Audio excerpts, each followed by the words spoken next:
Hi everyone, कैसे हैं आप सभी home scientist. Welcome to your YouTube channel tricky home science. हमेशा की तरह मुझे पूरी उम्मीद है कि आपकी तैयारी एकदम अच्छी चल रही है। सीटेट का जिनका एग्ज़ाम है उनका रिवीजन चल रहा होगा फटाफट, सबका सिलेबस तो कंप्लीट हो ही गया होगा मोस्टली। अब क्विक रिवीजन की ज़रूरत है, अब और नया कुछ नहीं पढ़ना है। जिनका भी सीटेट का एग्ज़ाम है और यूजीसी नेट का भी एग्ज़ाम है बट वो मार्च में है, तो उनके लिए आप थोड़ा अपने नोट्स को क्रिस्प कीजिए जिससे कि एंड टाइम में आप आराम से उनको रिवाइज कर सके। और इस चैनल को सब्सक्राइब कर लीजिए जिनका भी सीटेट का और यूजीसी नेट होम साइंस का एग्ज़ाम है। तो लास्ट वीडियो मैंने आयरन के आरडीए का डाला था कल ही, जिसने नहीं देखा है वो देख लीजिए। बहुत अच्छी ट्रिक है, आपको आसानी से याद हो जाएगा। एक बार में नहीं तो 2 बार में हो जाएगा याद, ठीक है। तो आज हम डिस्कस करने वाले हैं इकोलॉजिकल सिस्टम थ्योरी। ये यूजीसी नेट होम साइंस के स्टूडेंट्स के लिए भी इम्पोर्टेंट है, ह्यूमन डेवलपमेंट में आती है और सीटेट के लिए भी इम्पोर्टेंट है, चाहे वो किसी भी सब्जेक्ट से दे रहा हो एग्ज़ाम बच्चा। सीडीपी का इम्पोर्टेंट पार्ट है ये, थ्योरीज बहुत सारी पूछी जाती है। तो चलिए, इजी थ्योरी है, अच्छी ट्रिक के साथ हम इसको जल्दी जल्दी कवर करते हैं, ठीक है। चलिए स्टार्ट करते हैं। तो जो इकोलॉजिकल सिस्टम थ्योरी है, सबसे पहला क्वेश्चन जो है हमारे मन में आएगा कि किसने दी थी। तो आप एक काम कीजिए, जब भी आप किसी भी थ्योरी को याद करने बैठे तो आप उसको उसके साइकोलॉजिस्ट जिसने भी दी है उसको साथ में याद कीजिए। जैसे हमने लास्ट की थी कवर हमने साइको सोशल थ्योरी, तो वो किसने दी थी? एरिक एरिक्सन ने। उसकी 8 स्टेजेस हैं, उनको भी ट्रिक्स के थ्रू हमने कवर किया था। जिसने नहीं देखा है वो देख लेना। आज वाली हम पढ़ रहे हैं इकोलॉजिकल सिस्टम थ्योरी। तो ये किसने दिया है? उरी ब्रोनफेनब्रेनर। उरी ब्रोनफेनब्रेनर। कौन सी थ्योरी है? Ecological system theory. तो इन्होंने क्या बताया है इसमें कि जो बच्चा है वो अपने आसपास के एनवायरनमेंट से कैसे सीखता है, वो अपने स्कूल से, फैमिली से, पीयर ग्रुप से, नेबर्स से किस तरह अफेक्ट होता है, जो उसकी लर्निंग है, ठीक है, उसके डेवलपमेंट में कैसे हेल्प करती है। तो उसने उरी ब्रोनफेनब्रेनर ने इसको 5 स्टेजेस में डिवाइड किया है कि हमारे आसपास 5 तरह के सिस्टम्स होते हैं जिनके थ्रू बच्चा जो है वो सीखता है। तो देख लेते हैं कौन कौन से हैं। चलिए स्टार्ट करते हैं।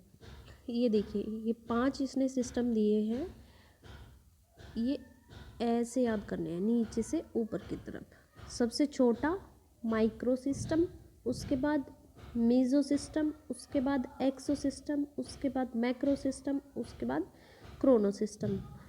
अब जिस बच्चे ने पढ़ा होगा पहले उसके लिए तो इजी हो जाएगा याद करना, लेकिन जिसने नहीं पढ़ा है उसको भी टेंशन लेने की ज़रूरत नहीं है, क्योंकि हम ट्रिक्स, जैसे कि चैनल का नाम ही है ट्रिकी होम साइंस, तो ट्रिक हमने बनाई हुई है, लास्ट में हम ट्रिक भी देखेंगे। अब इसको एक बार एक्सप्लेनेशन थोड़ी थोड़ी समझ लेते हैं कि किस तरह से उन्होंने डिवाइड किया हुआ है, ठीक है। तो जो माइक्रो सिस्टम है, माइक्रो सिस्टम का मतलब है जो सबसे छोटा है। मतलब ये कोई बच्चा है और उसके जो बिल्कुल इमीडिएट जो सराउंडिंग्स है, जो एकदम उसके नज़दीक का सिस्टम है, उसको इन्होंने नाम क्या दिया है? Micro system. माइक्रो मतलब सबसे छोटा सिस्टम। तो इसमें क्या क्या चीज़ें आएंगी, कौन कौन से ग्रुप्स जो है वो आएंगे सिस्टम में। तो बच्चे के सबसे नज़दीक जो चीज़ होती है क्या? सबसे पहले तो फैमिली होती है, उसके पेरेंट्स होते हैं, फैमिली होती है। स्कूल भी इसी में आएगा। पीयर्स, जो उसके दोस्त हैं, उसका पीयर ग्रुप जो है वो इसी में आएगा। और नेबर्स भी इसी में आएंगे। ये मोस्ट इमीडिएट एनवायरनमेंट आता है किसके अंदर? माइक्रो सिस्टम के अंदर। कॉपी पेन लेके बैठिए आप, अगर कहीं नोट किया है तो उसको खोल के बैठिए, जिससे कि आपके वो सबकॉन्शियस माइंड में फिट हो जाए चीज़ कि माइक्रो सिस्टम में क्या क्या चीज़ें आएंगी। Most important family, parents, school और पीयर ग्रुप, ये चीज़ें ध्यान रखने की है, ठीक है। नेक्स्ट आता है हमारा मीज़ो सिस्टम। मीज़ो सिस्टम में क्या होगा? अब जो भी माइक्रो सिस्टम के अंदर हमने पढ़े हैं ग्रुप्स, उनका आपस में कनेक्शन होगा तो वो क्या होगा, मीजो सिस्टम। ठीक, मतलब रिलेशनशिप होगी माइक्रो सिस्टम के बीच में कि पेरेंट्स का, बच्चे के पेरेंट्स हैं एक तरफ है स्कूल, तो उन दोनों के बीच का जो रिलेशन होगा वो किसके अंडर आएगा, मीजो सिस्टम के अंडर आएगा। ठीक है, तो जितने भी माइक्रो सिस्टम में हमने ग्रुप्स पढ़े हैं, peers, siblings, neighbours, school, parents, उन सब की आपस में रिलेशनशिप होगी तो वो मीजो सिस्टम के अंडर आएगा। जैसे कि आप देख सकते हैं कि यहाँ लिखा भी हुआ है कि कनेक्शंस होंगे, इसमें बेसिकली क्या होगा, कनेक्शंस होंगे। अब नेक्स्ट आता है हमारा एक्सो सिस्टम। एक्सो सिस्टम में इन्होंने पहले ही मेंशन किया हुआ है क्या, इनडायरेक्ट एनवायरनमेंट, वो बच्चे से डायरेक्टली रिलेटेड नहीं होगा। अब तक क्या है, ये सारी चीज़ें बच्चे से डायरेक्टली रिलेटेड थी, माइक्रो और मीजो सिस्टम।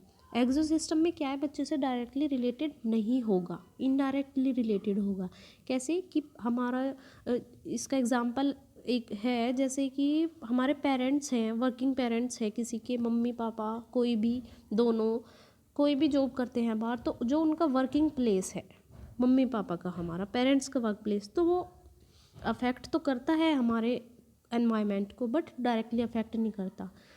जैसे मतलब किसी के पापा ऑफिस में काम करते हैं और बॉस ने उनको डांट दिया, तो क्या होगा, पापा का मूड ख़राब है, घर आएंगे तो उसका असर क्या है, फैमिली एनवायरनमेंट पे भी पड़ेगा, बच्चे के एनवायरनमेंट पे पड़ेगा। तो इसमें ये इसका बेस्ट एग्जांपल है किसका, एक्सो सिस्टम का। उसके बाद आता है मैक्रो सिस्टम।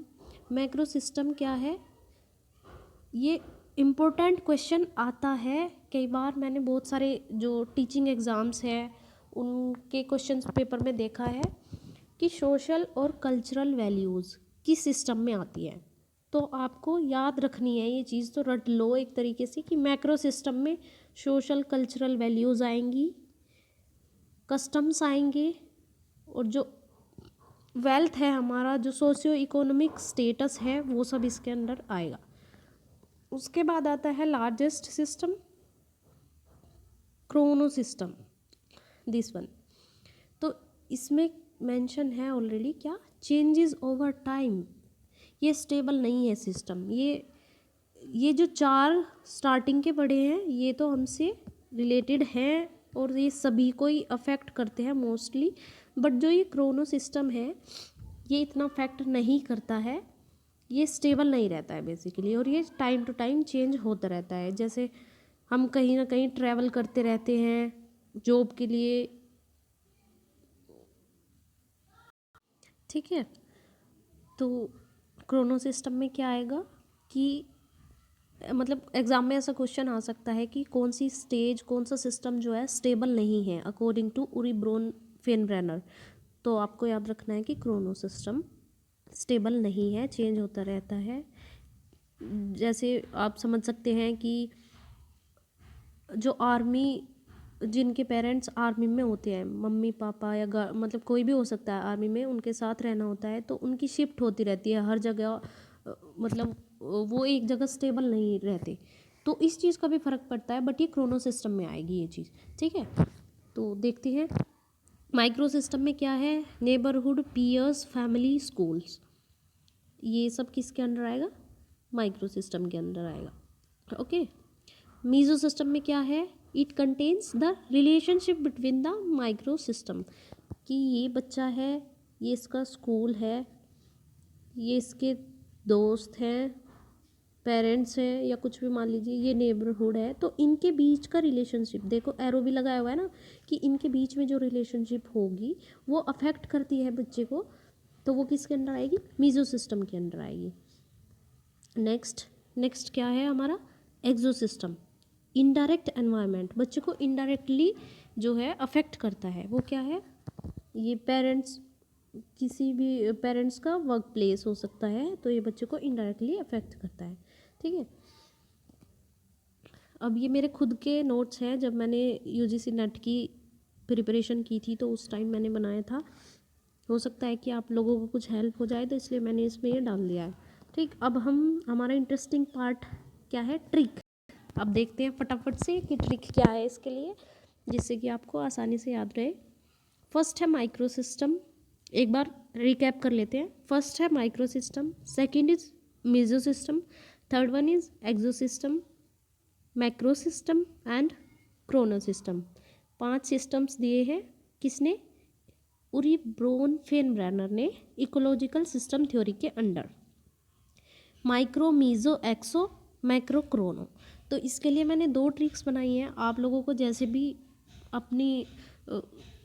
अपनी जो कैपेबिलिटी है उसके हिसाब से अच्छा लगे तो आप उसमें से चूज़ कर सकते हैं, या फिर किसी को अपनी भी बनानी है ट्रिक तो वो बना सकता है। ठीक है, मैंने ये याद किया था कि इनका ये जो मैंने हाईलाइट भी किया हुआ है ये ऑरेंज कलर से, ये वर्ड्स उठा लिए थे मैंने, MEMEEX MACCHRO सीक्वेंस से मैंने ऐसे उठा लिया था इनको और बना दिया था MIMEEX मिमैक्स MAC और CHRO मिमैक्स मैक्रो। मैंने तो ऐसे याद की थी ये स्टेजेस, इजी भी है काफ़ी, बट जिसको ऐसे याद नहीं होता तो उसके लिए मैंने दूसरी ट्रिक बनाई है। देखते हैं क्या है। फर्स्ट स्टेज का MI ले लिया, सेकंड स्टेज का ME, थर्ड स्टेज का EX, फोर्थ का MAC और फिफ्थ का CHRO। ठीक है, उसके हिसाब से बनाई है। देखते हैं क्या है। MI के फ़ोन में, मतलब कोई भी लड़की हो सकती है, लड़का हो सकता है, सेलफोन सबके पास होते हैं और सबको पता है कि MI कंपनी है, एक फ़ोन बनाती है। तो MI के फ़ोन में मेरी का ME, मेरी एक्स के या मेरे एक्स के, एक्स सब मैच्योर है, सबको पता है किसे एक्स बोलते हैं। ठीक है, तो MI के फ़ोन में मेरी एक्स के मैकडोनाल्ड बर्गर खाते हैं ना, जहाँ बहुत फेमस है, तो मैक का बर्गर खाते हुए करोड़ों फोटोज़ है, CHRO करोड़ों फोटोज़ है। अब फ़नी लगेगी, लगने दो, याद होना चाहिए। हमारा मेन मोटिव है कि हम एग्ज़ाम में अच्छे तरीके से जो है अप्लाई करें अपनी ट्रिक्स को और याद कर पाएँ। ठीक है, तो फर्स्ट ट्रिक क्या है, मिमैक्स मैक्रो, 5 के 5 स्टेजेस हैं। और सेकंड ट्रिक क्या है, MI के फ़ोन में मेरी एक्स के मैक का बर्गर खाते हुए करोड़ों फ़ोटोज़ हैं। ठीक है, तो मैंने कोशिश की है कि आपको मैं इजी ट्रिक्स प्रोवाइड करा सकूँ हर टॉपिक पे। और जिन बच्चों का आ रहा है CTET का एग्ज़ाम, उनको कोई थ्योरी में किसी भी प्रॉब्लम आ रही है, किसी टॉपिक में प्रॉब्लम आ रही है, तो वो प्लीज़ कमेंट कर देना। और जैसा कि मैंने पहले भी कहा है कि हम सब सीखने के लिए हैं, तो पैसिव लर्नर नहीं होना चाहिए किसी को भी। मैं अपनी नॉलेज को आपके साथ शेयर करने की कोशिश कर रही हूँ, तो आपको अगर इसमें कुछ कमी लगती है वीडियो में तो भी आप फीडबैक दे सकते हैं, मोस्ट वेलकम। या फिर आपको कोई न्यू टॉपिक पे वीडियो चाहिए तो भी आप कमेंट सेक्शन में बता दीजिए मुझे। और एक टेलीग्राम चैनल है, बनाया है मैंने, उसमें मैं ये PDFs अपलोड कर देती हूँ, तो आप उसको भी ज्वाइन कर लेना। मैं लिंक डिस्क्रिप्शन बॉक्स में डाल दूँगी। और हाँ, लाइक का बटन है ना नीचे, उसे ज़रूर प्रेस कर देना, आप लोग भूल जाते हो। ठीक है, चलिए अपनी तैयारी को अच्छे से, ओह सॉरी, मैं भूल गई थी कि आज मैंने क्वेश्चंस भी डाले हैं, तो देख लेते हैं एक बार क्वेश्चंस कि हमने जो पढ़ा है हमें कितना याद रहता है।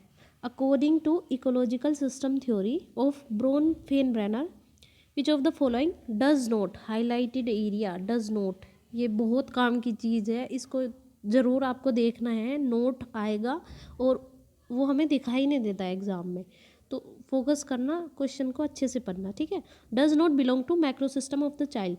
तो इन्होंने पूछा है कि जो ये 4 ऑप्शंस हैं, इनमें से मैक्रो सिस्टम में कौन सा नहीं आता है। तो मैक्रो सिस्टम, मैंने क्या कहा था, मैक्रो के अंदर सबसे ज़रूरी क्या याद रखना है हमें, कल्चर। तो कल्चर से हमें क्या याद आएगा, वैल्यूज़, लॉ, कस्टम, ये सारी चीज़ें किस में है, हमारी मैक्रो सिस्टम में। तो इसका ऑप्शन क्या होगा, ऑप्शन 1 होगा इसका करेक्ट आंसर। ठीक है, तो आप कमेंट सेक्शन में बताना मुझे कि जो स्कूल है वो किस सिस्टम में आएगा, किस स्टेज में आएगा। ठीक है, एक और क्वेश्चन है, उसे भी देख लेते हैं हम।